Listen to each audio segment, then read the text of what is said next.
turn so slowly a postdoc visa expires during the wait. Some groups, such as F1 and M1 students, have been given a blanket NIE, which means that they automatically are considered for an NIE when they seek admission to the United States at a port of entry.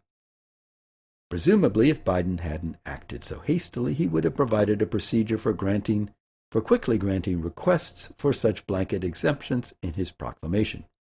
It's not too late to do that now, and in the meantime, he should consider granting a blanket NIE to postdoc researchers and other appropriate groups. If he wants the U.S. to continue competing on the world stage in science and technology, it's essential. Okay.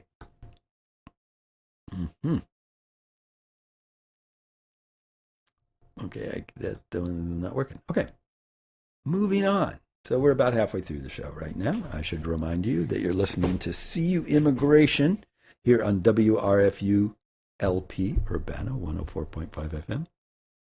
And or you're just reached the end point of the first half of the show on UPTV and or YouTube.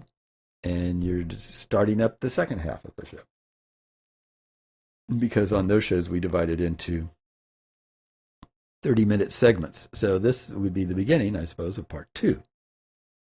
Or the end of part 1, depending on how it works out. Anyway, welcome back if you've gone away, and thank you for continuing to listen if you're still here. How's that? So this is an article entitled Citizenship for Undocumented Immigrants Would Boost U.S. Economic Growth. Yeah.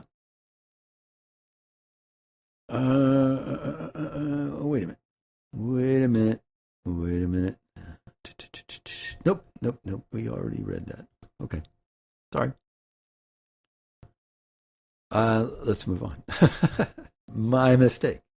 That was something that I read out of turn earlier, I think last week. Okay. Here's an article entitled Prisons Shouldn't Funnel Immigrants into Deportation. In September 2020, after spending 29 years in California prisons, Carlos Munoz won a parole. There was a celebration planned at his nephew's house in Burbank. His family was coming from all over. When he was 17, Munoz had been found guilty of a gang killing, despite the fact that he said he hadn't done it, and 8 people corroborated his alibi. The damning evidence? 2 statements from witnesses who both recanted before the trial. I just never know how these things work. I mean, how is that possible that he was still convicted after all that? I mean, there must be something to this that we don't know. Anyway, convicted of second-degree murder, Munoz has grown up inside prison, got his GED, got his associate degree, became a certified alcohol and drug abuse counselor, and a mentor to the men around him. He sorted through the violence of his youth and its lasting trauma. Growing up with a single mother on Hollywood Boulevard in the 80s and 90s, gang conflict had felt inescapable. At 17, Munoz thought the system that put him away was probably right to do so. Over time, he realized that he didn't actually believe in that system anymore, nor its ability to dictate the course of his life. The parole board had assured Munoz that he was going home to his family, but a few days later, before his release date, Munoz learned that he was going to be handed over to Immigration and Customs Enforcement instead. Though Munoz had lived almost his entire life in California, he was born in the Mexican state of Hidalgo, and his conviction had stripped him of his permanent residency. After spending decades in prison, he no longer had the legal right to remain in the United States. In theory, such transfers weren't supposed to happen. In 2017, California became one of a handful of states to pass sanctuary laws prohibiting law enforcement cooperation with ICE. But a bitter compromise added an exemption for immigrants in the state prison system or convicted of any of 800 crimes. Since then, roughly 3,000 people have been transferred from California's prisons and jails to ICE custody each year. Activists and lawmakers in the state are now trying to end that loophole with a new bill called the VISION, Voiding Inequality and Seeking Inclusion for Our Immigrant Neighbors Act. If passed and signed into law, it would make California one of the first states in the nation to comprehensively prohibit cooperation between law enforcement and ICE. Alongside similar bills that recently cleared the Illinois and Oregon legislatures and passed in Washington, D.C., it could provide a model for uncoupling immigration enforcement from the criminal legal system nationally. But the Vision Act could face opposition, including from California Governor Gavin Newsom, and it will have to overcome the good immigrant, bad immigrant dichotomy that has animated so much of U.S. immigration policy and led Democrats to fail their commitments to both immigration justice and prison reform time and time again. In the meantime, immigrants in the criminal legal system like Munoz remain vulnerable. For 6 months, Munoz sat in ICE detention, waiting to be deported. It was devastating, he told us. To me, it was like, what more can I do? What more do I owe you? Going back to the middle of the 1980s, Congress has fairly consistently enacted a series of laws that have expanded the number and type of crimes that can result in forced removal from the United States for anyone who is not a U.S. citizen, says Cesar Garcia Hernandez, an expert on immigration and criminal law, adding that those impacted included both lawful permanent residents and undocumented immigrants. Immigration laws that targeted criminal aliens, as the U.S. government has put it, were not only indicative of the tough-on-crime mindset dominating U.S. politics at the time. In many cases, the same set of laws produced mass incarceration and led to a vastly expanded immigration and deportation system. These are the same laws that expanded the death penalty for federal crimes, that gave us the 100-to-1 crack cocaine sentencing disparity that affected generations of primarily young black men, Garcia Hernandez said. In California, those laws continue to affect an untold number of families, especially families of color. Home to 25% of the nation's immigrants and more non-citizens than the populations of at least 27 U.S. states, the state is also the progenitor of some of the nation's harshest crime laws.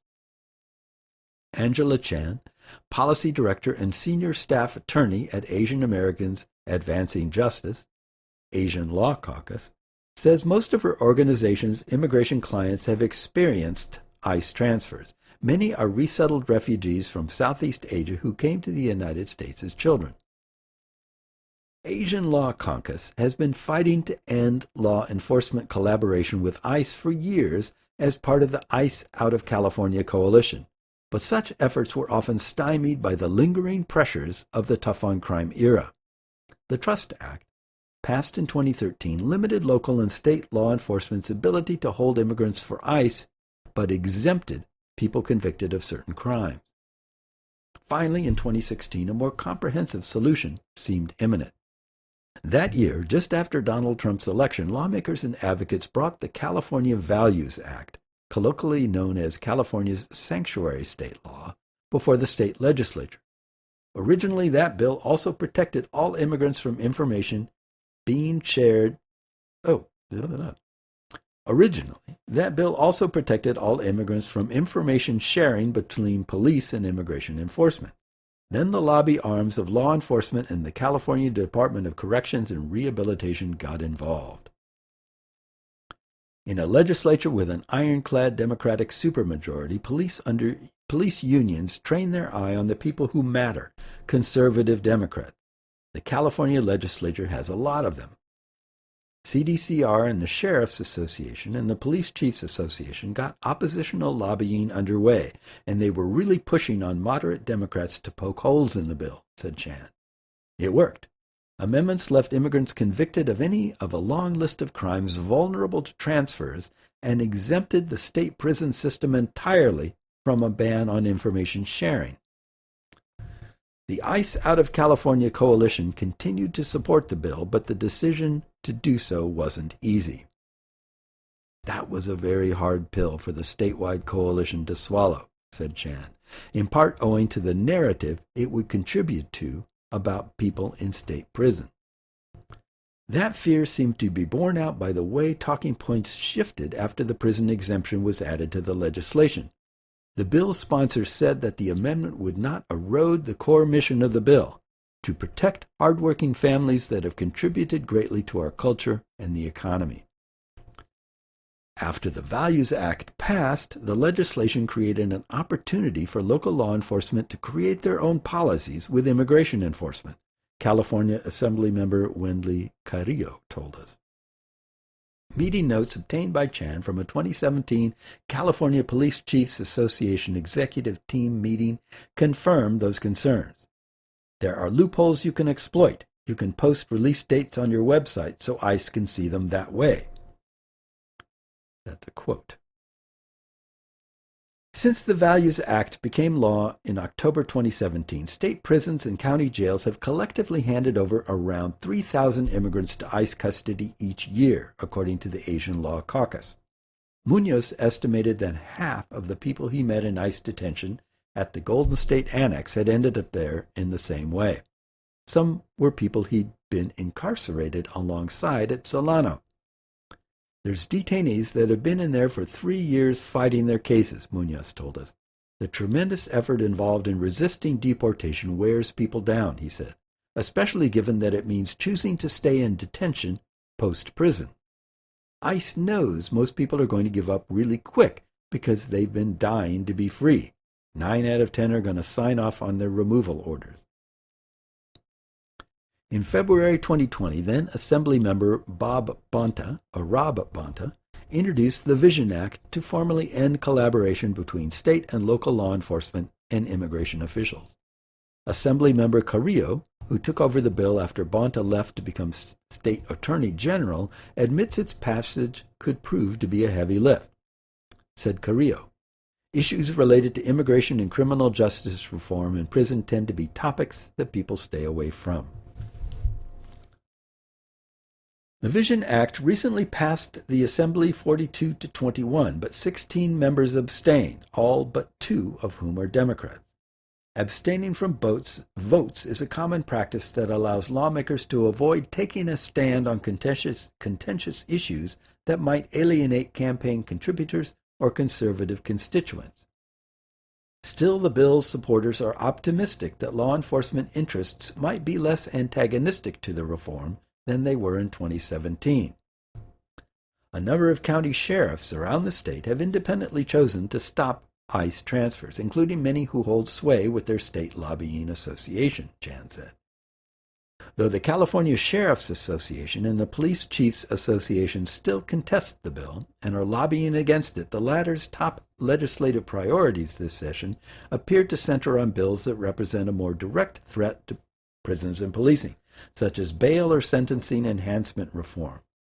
Some of those reforms have already been watered down thanks to law enforcement lobbying. Many of the Vision Act's supporters are vocal critics of the criminal legal system, but the bill itself does not question the legitimacy of sentences like Munoz's. It merely argues that he should not be treated differently from an American citizen in the same situation. In conversation with us, Assemblymember Carrillo emphasized that the Vision Act would provide relief to people who have paid their debt to society. Whether the very premise of that debt is valid is a question left to other legislation. If the Vision Act clears the California Senate, it will end up on the desk of Governor Newsom, who is no guarantee of anything, which is no guarantee of anything. As governor, Newsom can certainly order CDCR and CDCR's secretary to stop ICE transfers, said Chan. He has not made this request, even after a number of legislators and advocates petitioned him to do so on public health grounds last summer. Newsom has generally avoided speaking publicly about the transfers, other than to say in September 2020 that the practice is past precedent. We maintain it as the appropriate course for our administration. This past May, Newsom pardoned 2 Laotian refugees who faced deportation after extensive news coverage detailed how the 2 had fought fires for a few dollars per workday while incarcerated. But as Assemblymember Carrillo noted, Newsom declined to intervene in the case of Gabby Solano, who was recently deported to Mexico after spending over 2 decades in prison for a killing committed by her abusive partner under a punitive state felony murder law that has since been reformed. Said Carrillo, should we have one policy in place, or are we going to just pick and choose who gets to return home? In March 2021, after spending 6 months in ICE detention, Carlos Muñoz won his freedom in court before he could be deported. It's a rare outcome for someone in his situation. Angela Chan called Muñoz's case the exception, not the rule, adding that the release after an ICE transfer generally only occurs in cases with an unusual degree of visibility and community pressure. Muñoz knows this fact better than anyone. His 2 brothers, Cesar and Victor, also spent time in prison in California. Both of them were transferred to ICE and deported upon release in 2008 and 2018. Because of their deportations and prior convictions, none of the 3 brothers can cross the U.S.-Mexico border to reunite with one another. I can't ever see them again unless I get a pardon, unless my conviction gets overturned, Muñoz says. But they can't ever come back. Now, Muñoz lives in L.A., navigating the myriad daily challenges of reentry alongside mourning the absence of his brothers. He told us that stories of people like him who have been given a second chance are living proof that we could change. Who knows how many have been thrown away that could have been a contribution to this community. Okay, so this is an interesting article because if ever there was fraught terrain, it's this notion of criminal aliens. This idea that we've got to keep the bad guys out. And so anybody who's guilty of this, that, or the other crime should just be deported automatically. We should get rid of all criminals. Criminals need to go. If they're not citizens, they need to get out of here. But once again, like all other aspects of the immigration debate, the humanity of the people involved seems to be nowhere in the discussion. It's nowhere to be found. The fact that no set of, how can I put this? No set of statistics really tells you anything about an individual. Or it doesn't tell you enough about an individual to be able to judge their circumstances. So, yeah, you're in jail. Maybe you did commit a crime. Maybe you were just convicted of a crime that you didn't commit. We don't know. But the assumption that, okay, you were a criminal, therefore you should have no rights to live here, is belied by the fact that if you're a citizen and a criminal, you come out of jail, you still live here. And, a similar argument can be made about people losing their right to vote because of a felony conviction. Like, how does that remove your responsibility as a citizen to elect your representatives? Because you committed a crime? Well, why not? I mean, by that same logic, if you're convicted of a felony, you should just be immediately deported. Why don't we just have, an island like Australia where we just deport criminals? Why house them here? Why spend money on them? Just get rid of them. They should go away. All criminals should just go away. So, I mean, when you follow these things to their logical conclusion, it seems pretty draconian and kind of ridiculous when you think like, okay, criminals are just automatically bad people all the way down the line. And yes, there are bad people. They're out there. Some are in jail. Many are not in jail. A lot of them have jobs as, they're in politics. They're in law enforcement. They're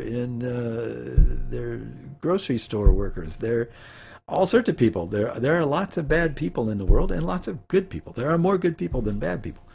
But you can't necessarily judge someone's quality by a single facet of their life, I guess I'm trying to say. And so I think we really need to look hard at how we make these arguments and how we allow them to be twisted or turned into black and white issues. Criminals need to go. if you're here illegally to begin with, if you're not a citizen of this country and you commit a crime, you should get out of here. That's pretty much a blanket assumption there, that if someone commits a crime or is convicted of a crime, they are automatically a bad person who will never do anything good and never contribute to society. And if that's the way you're going, then I don't see why citizenship makes any difference, really, in the question, because if someone is automatically a bad person because they have committed a crime or have been convicted of a crime, then, why do we feed them in jail? Why don't we just kill them all? Why don't we just have the death penalty for all crimes? Because all criminals are bad people who, can never do anything good. It just, I don't know. It just seems kind of ridiculous to me that we treat prisoners as just automatically disposable. Jail isn't supposed to be any fun, so it doesn't matter how you treat them. They're people. It does matter how you treat them. It matters how we treat each other. And this notion that having committed a crime, one loses their humanity, which is really what it boils down to, if you think about it. It's like you just become a statistic. You're a criminal. Well, you don't deserve nice food or air conditioning or medical care or, a library in your prison, or to be able to watch TV, or, whatever. You take what you can get. You should be punished. That's just wrong. It doesn't even make any sense. It's not logical, and it's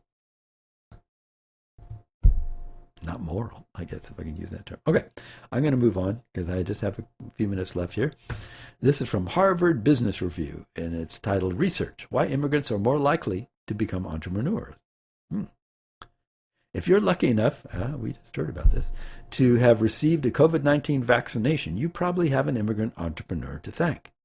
Not only are Pfizer, BioNTech, and Moderna pioneers in the field of mRNA-based vaccine research, they were all founded or co-founded by immigrants.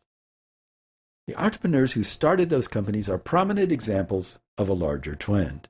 Don, what is it? Elmer Fudd here. Awaja Twend. A 2012 study found that immigrants were more... Sorry, I've been thinking of Elmer Fudd saying this now, and it's making me laugh. Sorry. Gosh, I'm showing my age. I'm talking about Elmer Fudd here, a cartoon character, and that's probably kids these days don't know anything about.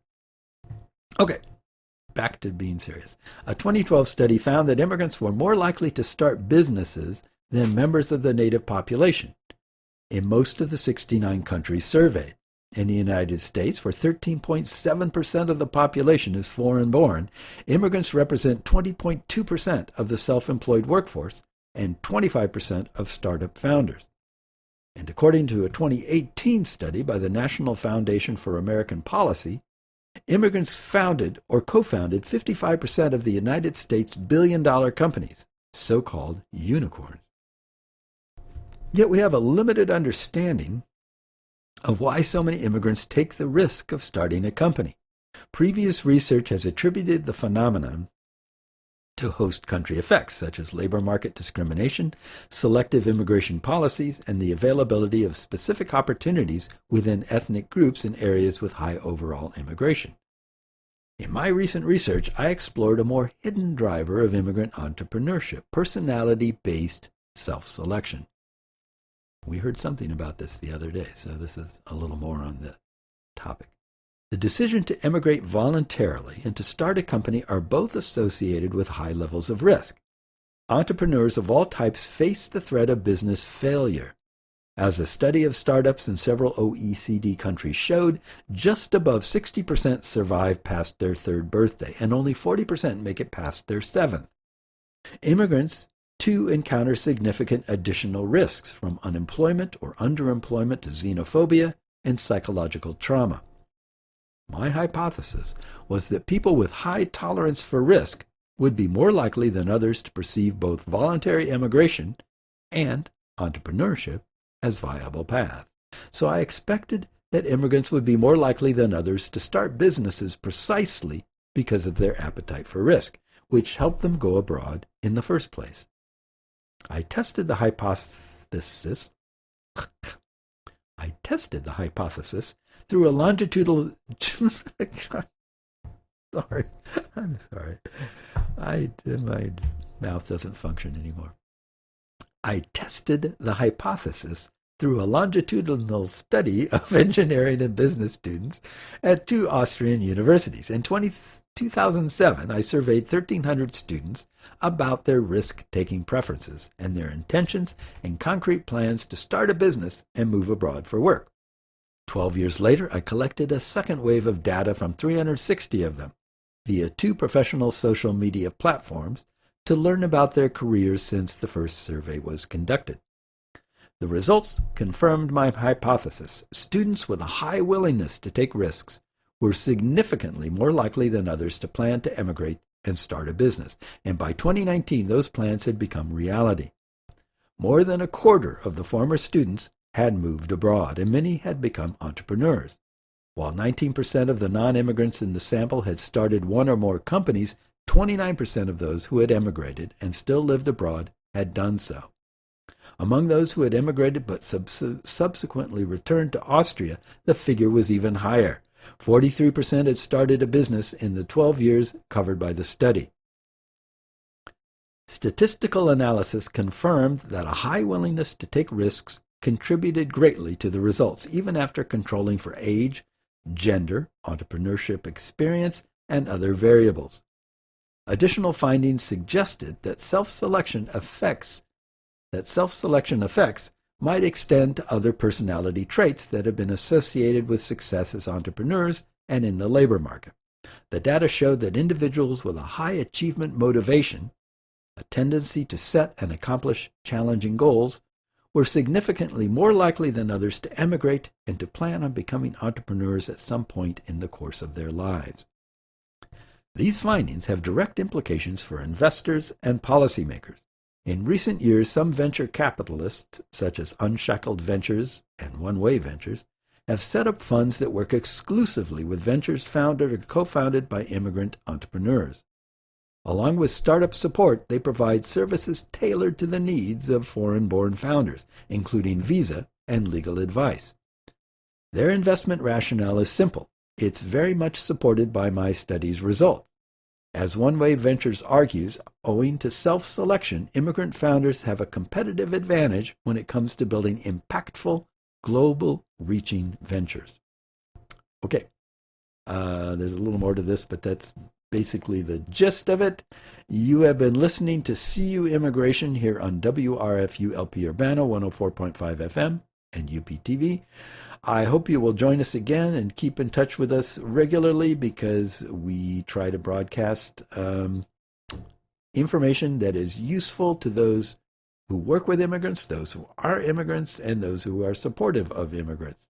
And it would also be useful to those who are against all those things. But, I don't know that anybody like that is liable to listen to it, because they go, oh, no, that's not true. That couldn't be true because immigrants are bad. So anyway, thank you for joining us today, and we'll see you next time. Bye-bye.